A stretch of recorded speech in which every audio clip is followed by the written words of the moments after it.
إذن نرحب بالسادة المتابعين في فيديو أخرى حول لو دياغنوستيك فيزيوثيرابيك et le traitement physiothérapique.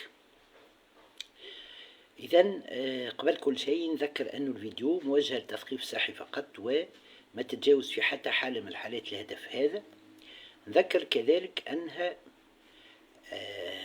معنى أنه سامحوني أطلب من السادة المتابعين أنهم ما يعاودوش لي زيكزيرسيس et les méthodes اللي أنا نبدأ نحكي عليهم en ce qui concerne le diagnostic physiothérapique et le traitement physiothérapique seul، يعني ما عاودوهمش وحدهم.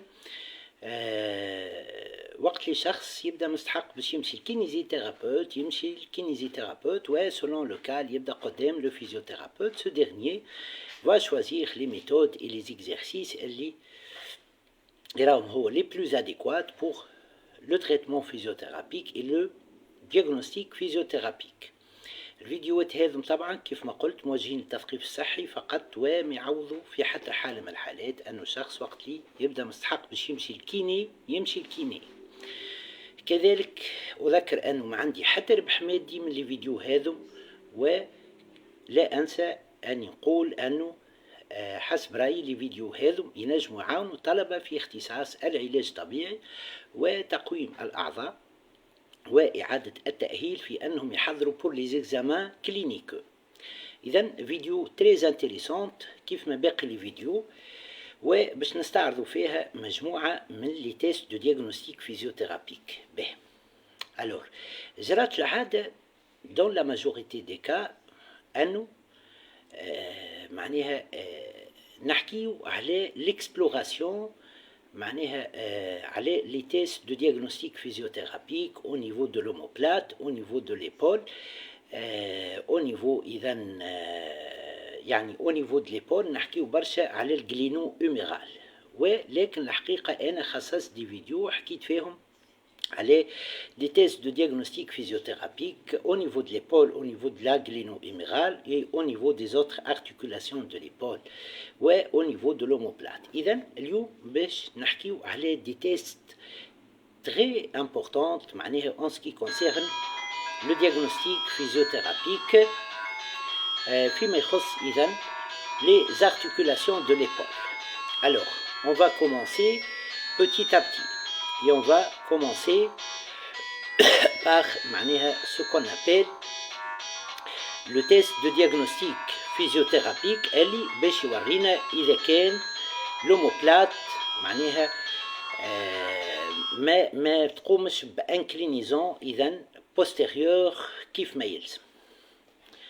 Voilà. به alors si vous voulez on va commencer petit à petit. إذا توا قلت le premier test de diagnostic physiothérapique باش نحكيو فيه على ce qu'on appelle l'inclinaison إذا postérieure de l'omoplate. Alors, patient en position assise, le kinésithérapeute lui demande de réaliser une flexion totale de l'épaule.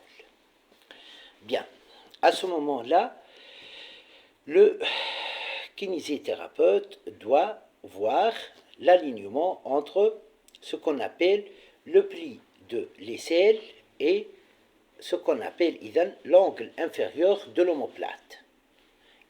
Le pli de l'aisselle et l'angle inférieur de l'omoplate. Je réalise la flexion, là, ils doivent être alignés. Entre le pli de l'aisselle et le pli axillaire, voilà, le pli axillaire et l'angle inférieur de l'omoplate. إذا كان lors de la flexion de l'épaule, je trouve que l'angle inférieur de l'omoplate, qui est situé par là, il est en arrière par rapport au pli axillaire. Là, le diagnostic physiothérapique est qu'il y a un déficit d'inclinaison postérieure de l'omoplate. Alors, c'est très important. Mais, elle y des tests de diagnostic physiothérapique qui explorent les articulations de l'épaule. Non seulement la gléno-humérale, mais les autres articulations aussi. On va passer au deuxième test, et là, on va voir ce qu'on appelle, et là, on va voir ce qu'on appelle l'inclinaison, la rotation, c'est au niveau de quoi? La rotation au niveau de la clavicule. Bien, regardez, là, c'est ce qu'on appelle, voilà, la diaphyse de la clavicule. La diaphyse de la clavicule.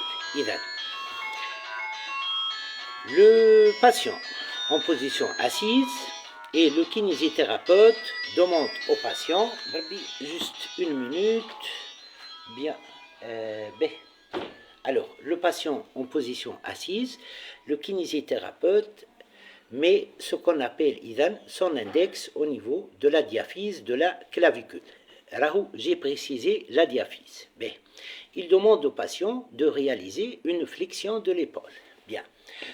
Normalement, au début de la flexion de l'épaule, 1 degré à 45 degrés, là, la diaphyse de la clavicule, elle va faire le mouvement, elle est vers le haut et vers l'antérieur. Vers le haut et vers l'antérieur. Puis, à partir de plus de 45 degrés, à 180 degrés, elle va faire l'inverse. C'est-à-dire, elle va aller vers le bas et vers le postérieur. Jusqu'à 45 degrés, 1 degré à 45 degrés, elle va aller vers le haut et vers l'antérieur. À partir de plus de 45 degrés de flexion de l'épaule, elle va aller vers le bas et vers le postérieur. Si ces mouvements ne sont pas respectés, alors là, on parle d'un déficit en inclinaison postérieure, en rotation postérieure, au niveau de la clavicule. En rotation postérieure ou en rotation antérieure, selon le déficit. إذا كان ما لقيتش من 0,45 degrés de flexion de l'épaule, la clavicule qui va vers le haut et vers l'antérieur, là c'est un déficit de mouvement de la clavicule. إذا كان من plus de 45 degrés حتى 180 ما لقيتش أنه la clavicule elle part vers le bas et vers le postérieur. De même, c'est ce qu'on appelle un déficit de mouvement de la clavicule et c'est un signe de luxation. Et là, le diagnostic physiothérapique est un déficit de mobilité dans la clavicule. Voilà pour la clavicule. On va passer à ce qu'on appelle l'évaluation de l'articulation. Cette fois-ci, on va parler, on va évaluer la dépression au niveau de la scapula. Alors là, au niveau de l'angle inférieur, voilà, c'est de l'angle inférieur de la scapula, et je palpe. Puis je demande au patient, il réalise, la palpation, il réalise une flexion totale. Normalement à 170 degrés, 170 درجة de flexion de l'épaule, ou il fait 180 درجة, je demande au patient, il arrête la flexion. Et là, puisque khalit la palpation au niveau de l'angle inférieur de l'omoplate, de la scapula, là نشوف قد ايه هبطت l'omoplate. إذن قد ايه هبط l'angle inférieur de l'omoplate. Si ça ne dépasse pas 2 cm, c'est bon. Sinon, on va parler d'un déficit de mobilité au niveau de l'omoplate. Et là, on va trouver ce qu'on appelle une dépression palpable. Voilà, juste aux alentours de l'angle inférieur de l'omoplate, de la scapula. On va évaluer ce qu'on appelle la jonction cervico-thoracique. la jonction cervico-thoracique au niveau postérieur. Et c'est par là. Alors là, qu'est-ce qu'on va faire? On va palper les apophyses épineuses au niveau de C7, ouais, le four شوية C6, etc. Voilà. حتى تحتها شوية C6 نهبط شوية إذن la jonction entre la région cervicale et la région thoracique, la région dorsale. Je maintiens le pouce et l'index au niveau des apophyses épineuses contralatérales par rapport à l'épaule, اللي باش نطلبوا من الباتient انه il réalise sa flexion. C'est-à-dire, إذا كان نطلبوا une flexion de l'épaule gauche, on va palper les apophyses épineuses droites. Ouais, العكس بالعكس.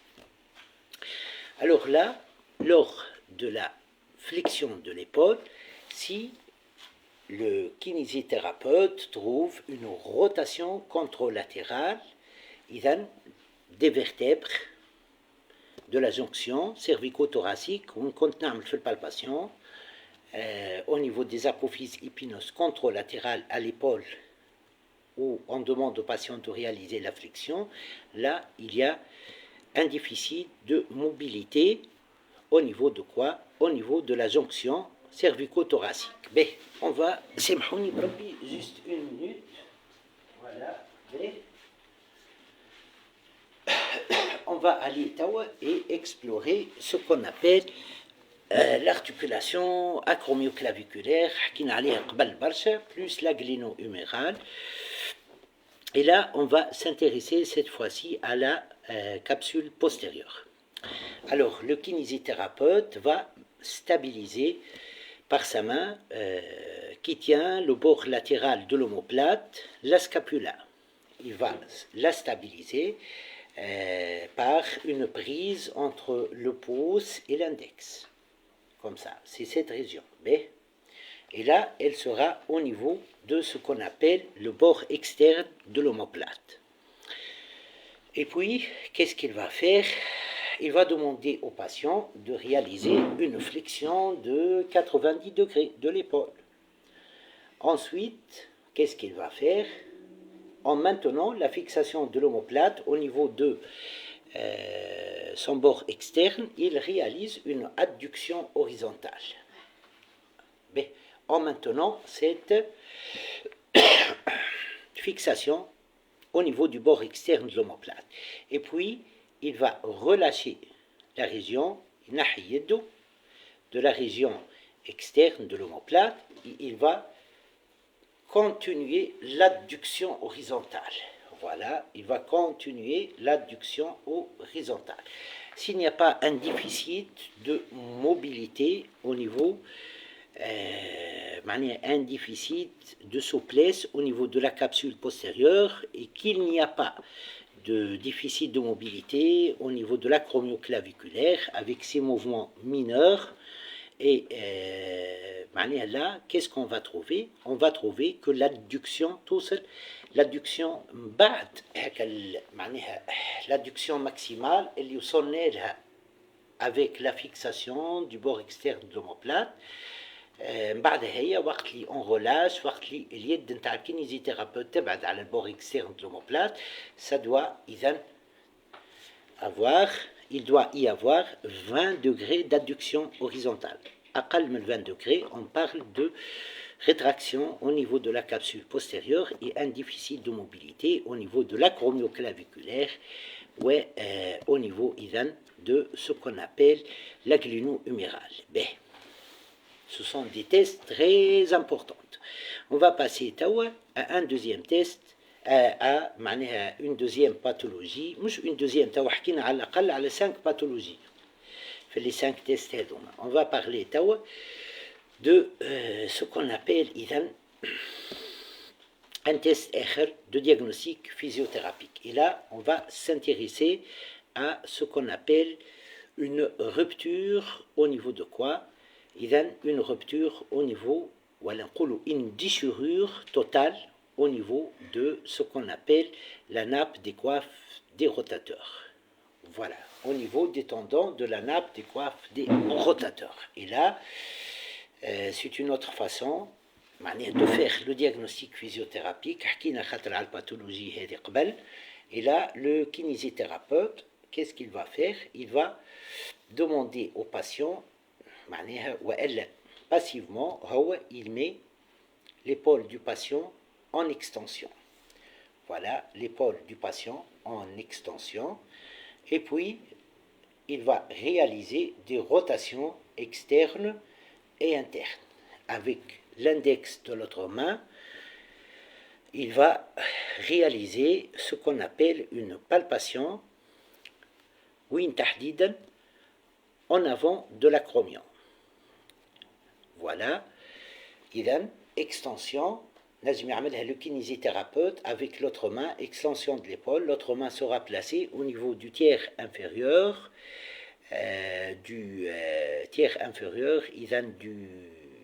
de l'humérus, voilà.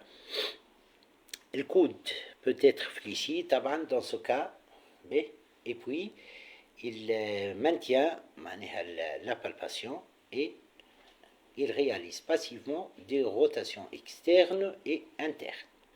Et là, si en avant de l'acromion, il va trouver ce qu'on appelle une dépression palpable.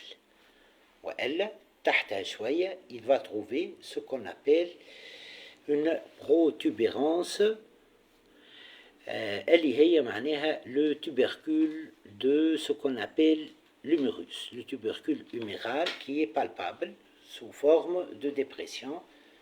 Là, on va parler de ce qu'on appelle, voilà, c'est comme ça, de ce qu'on appelle, l'épaule, yebda en flexion. Acceptable, 70 degrés, c'est pas grave. Et donc, s'il va trouver une dépression palpable, là, c'est ce qu'on appelle, comme diagnostic physiothérapique, une déchirure totale au niveau de tendons de la coiffe des rotateurs.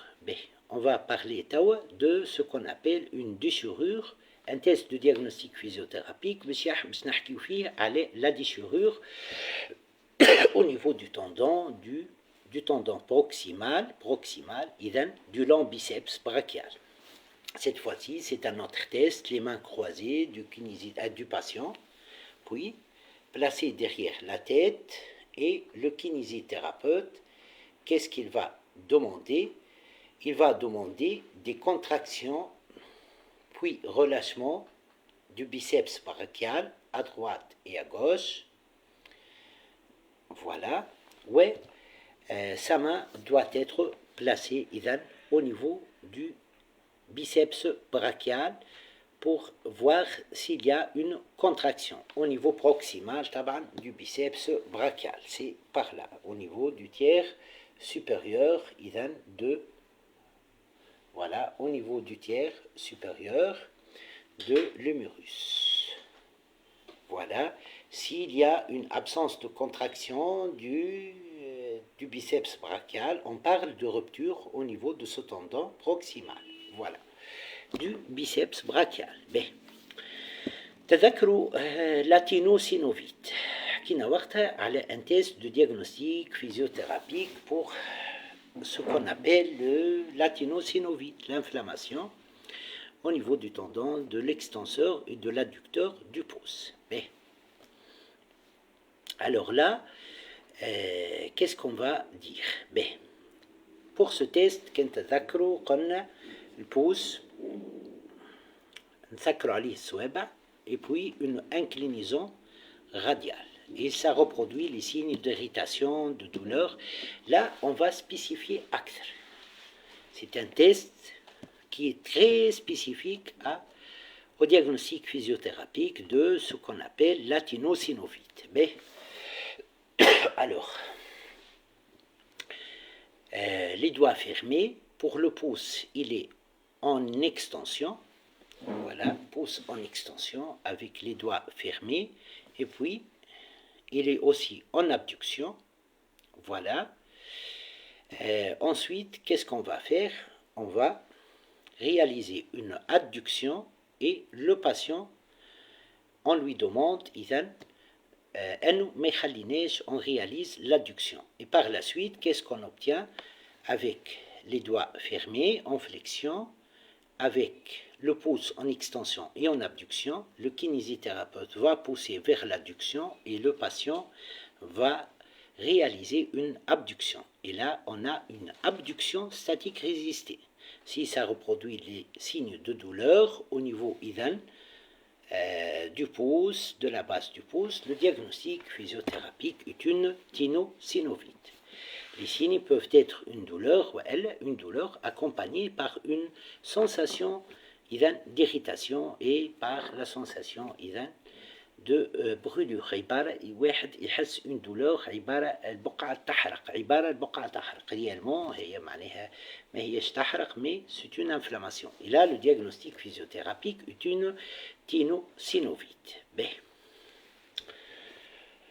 Alors on va parler d'un autre test qui va nous permettre de savoir s'il y a une aponévrosite, une inflammation au niveau de l'aponévrose, au niveau du pied. حكينا على أكثر من 2 tests dans les autres vidéos qui permettent le diagnostic physiothérapique de l'aponévrosite. توا باش نزيد نحكي على test R. Alors là, comment on va faire ça? Alors, le test يتكون من 2 parties. La première partie, patient assis sur une chaise, et puis qu'est-ce qu'il va réaliser? Il va réaliser les pieds taban sur le sol, et il va réaliser ce qu'on appelle une extension du gros orteil. Et là, pour que la première partie du test soit positive, il faut qu'il y aura une reproduction de la douleur sentie par le patient. Juste حويجة واحدة إذن pour spécifier أكثر. Et là, pour évaluer l'aponévrose, on met ce qu'on appelle l'interphalangienne, l'articulation interphalangienne en flexion. Voilà, et on réalise l'extension du pouce. Mais مش لازم سيدي on met l'interphalangienne en flexion. C'est pas grave, certaines personnes peuvent le faire et d'autres non. Alors là, on se contente par une extension du gros orteil. Puis, le patient, cette fois-ci, il est en position debout à l'aide d'argent. Voilà. Et là, il prend appui sur les orteils عادي, sauf le gros orteil. Il prend appui sur les orteils ou sur la face plantaire, باقي la face plantaire du pied. يعني متركز عليهم. يقعد le gros orteil يبدأ خارج شوية من الدرج. Et puis, il réalise une extension à son niveau. Et puis, s'il y a une reproduction de la douleur, le deuxième partie du test est positive. Les 2 parties sont positives. On va parler d'une aponévrosite. Mais on va parler d'une autre chose. On va parler de ce qu'on appelle la sacroïte, l'inflammation au niveau du sacrum. Ouais, de ce qu'on appelle la névralgie crurale, du nerf crural. Pour ces 2 pathologies, حكيت على أكثر من test qui permet leur diagnostic physiothérapique. Par exemple, pour la cruralgie, حكيت على neurodynamique, mettre en compression le nerf crural, le nerf fémoral, ou pour l'inflammation au niveau de la sacro-iliaque, حكيت على les tests d'appel sacro-iliaque, وقت اللي يبدا عندنا 4 ولا 5 tests qui sont positifs, le diagnostic physiothérapique est une inflammation au niveau de ce qu'on appelle la sacro-iliaque. Là, on va spécifier تحديدا le sacrum, s'il y a une inflammation au niveau du sacrum. Théoriquement, patient en décubitus ventral, sur la table d'examen, avec genou fléchi, le kinésithérapeute réalise une extension maximale de l'articulation de la hanche du côté à examiner. Si ça reproduit les signes de douleur et de sensation, de fourmillement, de décharge électrique. Voilà, là on est en présence d'une névralgie du nerf crural. Ouais, si ça donne de la douleur au niveau du sacrum, ou elle, au niveau du ligament sacro-iliaque, avec la sensation de la douleur et la sensation d'inflammation, le diagnostic physiothérapique est une inflammation au niveau du sacrum. Yani une sacroïte. Une sacroïte. Regardez, je vais essayer de montrer le test. Ilan, patient d'utérutus ventral sur la table d'examen, genou fléchi, le kinésithérapeute réalise une extension. Voilà, de l'articulation de la hanche. Ouais. L'interprétation est كيف ما قلتها en ce qui concerne le diagnostic physiothérapique. Mais on va aller à autre chose et on va parler de ce qu'on appelle ساعات في الراديو نجم ما تبانش ce qu'on appelle إذا ساعات وقت الواحد يعمل une radio تصويرة ساعات ما تبانش une fracture au niveau de quoi? Une fracture au niveau, une fracture des os internes au niveau de l'articulation de la hanche ou elle du bassin. Ben,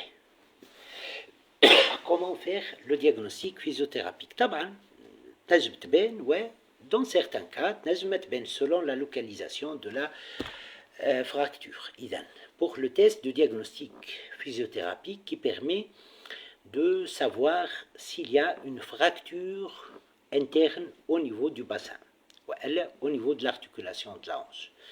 Là, le patient en décubitus dorsal reste à la table sur la table d'examen, un diapason ou un stéthoscope.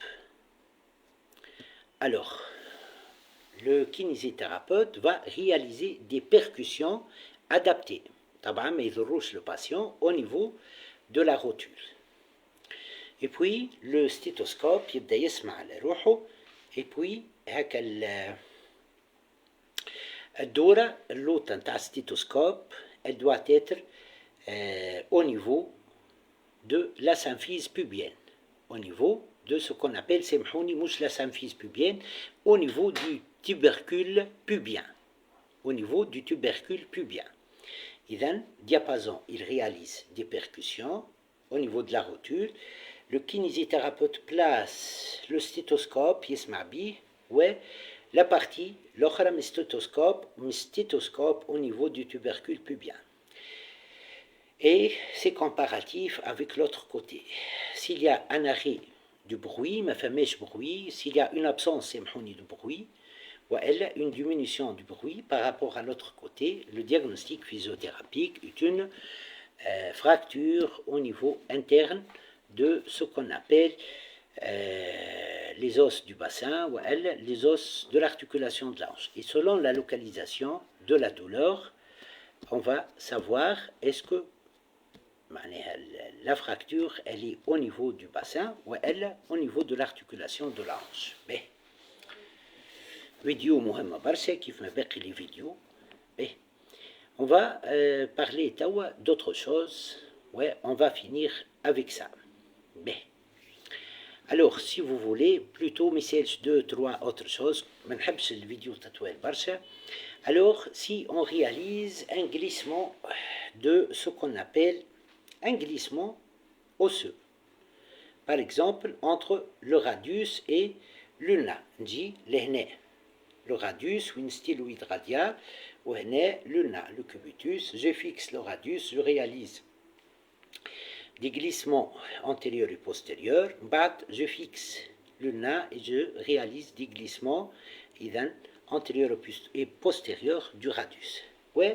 Najmou, ça c'est au niveau distal, par exemple au niveau proximal, et je réalise ce qu'on appelle le glissement, Najm, au niveau des os du genou, le tibia et le péroné et je réalise le glissement, l'essentiel.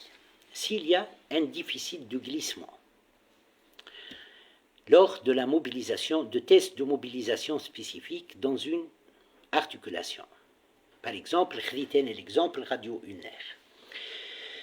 Quel est le diagnostic physiothérapique? D'accord, le diagnostic physiothérapique est un déficit de mobilité spécifique de glissement antéro-postérieur, soit de l'ulna par rapport au radius, soit du radius par rapport à l'ulna, au cubitus.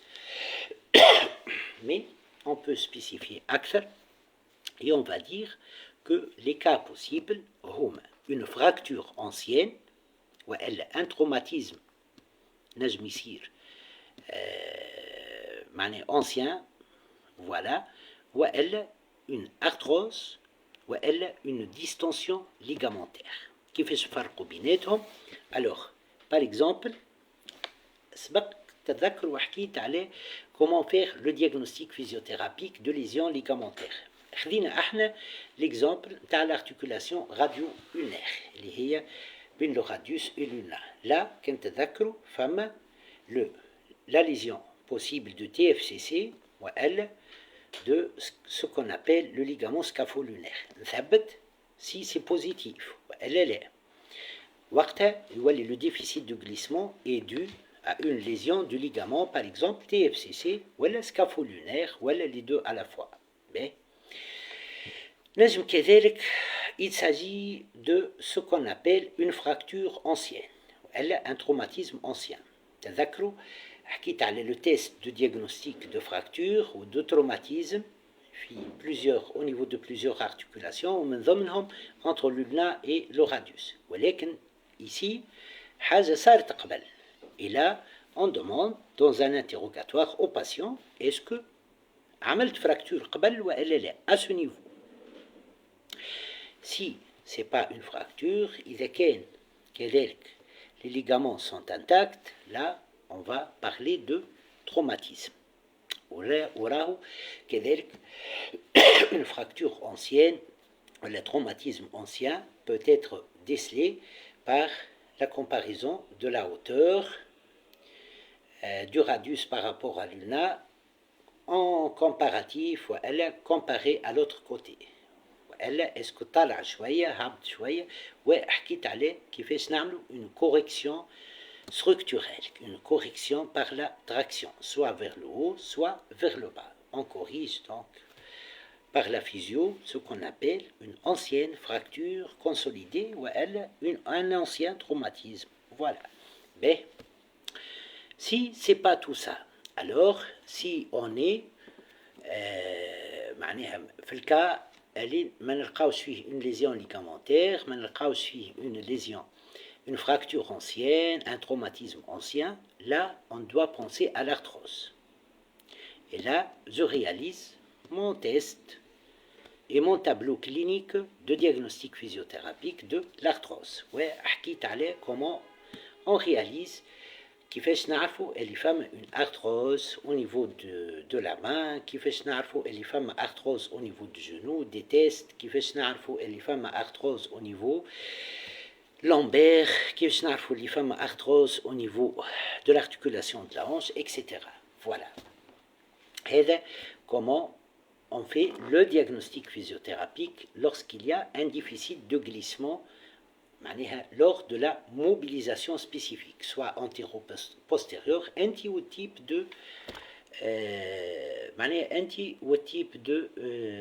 mobilité spécifique qu'on a évalué. ونقيسو par exemple كيف ما كنت نحكي توا على l'articulation radio-ulnaire. إذن شنو نقصد بنقيسو؟ إذن on cherche l'arthrose, on cherche la lésion ligamentaire, on cherche les traumatismes anciens et les fractures anciennes. Mais نتعداو توا لحاجة أخرى وهي ce qu'on appelle وهي سألها لي أن étudiant قبل وهو قال لي يا مسيو يا سي هيثم يا مسيو يا أخي كيفاش نعرف اللي فما une hypoextensibilité au niveau du muscle petit pectoral. سؤال مهم برشا.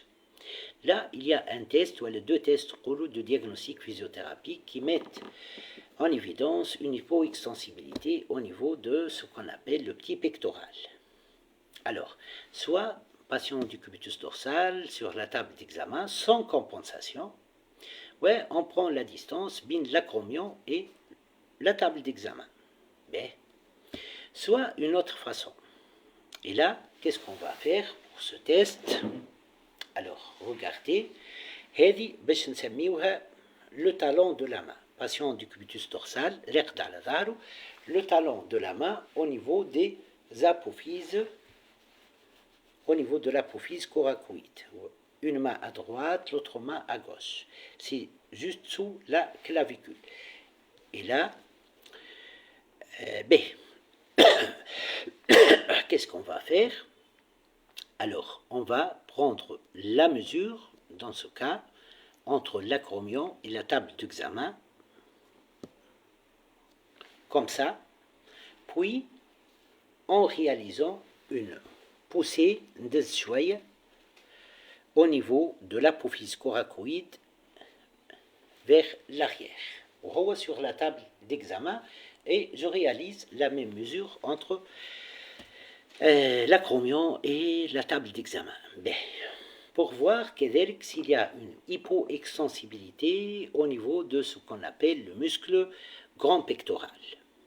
Mais, d'accord, la palpation, là je vais une hypoextensibilité, mais voilà un test de diagnostic physiothérapique d'une hypoextensibilité au niveau du grand pectoral. Patient en position assise, voilà, comme ça, voilà.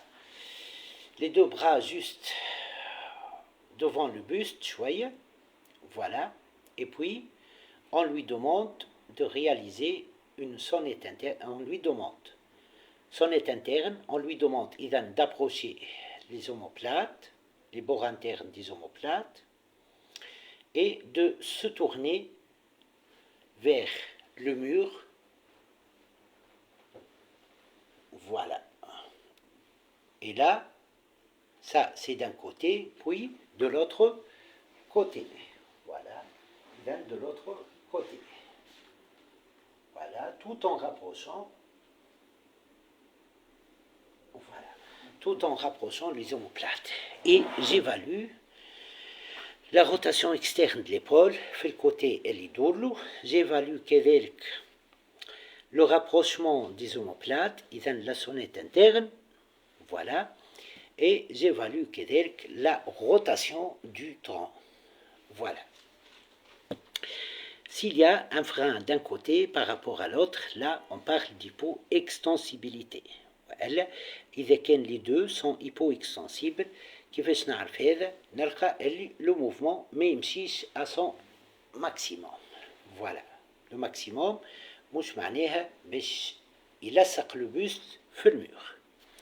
Voilà. Mais on va parler du dernier test de diagnostic physiothérapique. Et là, on va parler de ce qu'on appelle le test de diagnostic physiothérapique de vertige.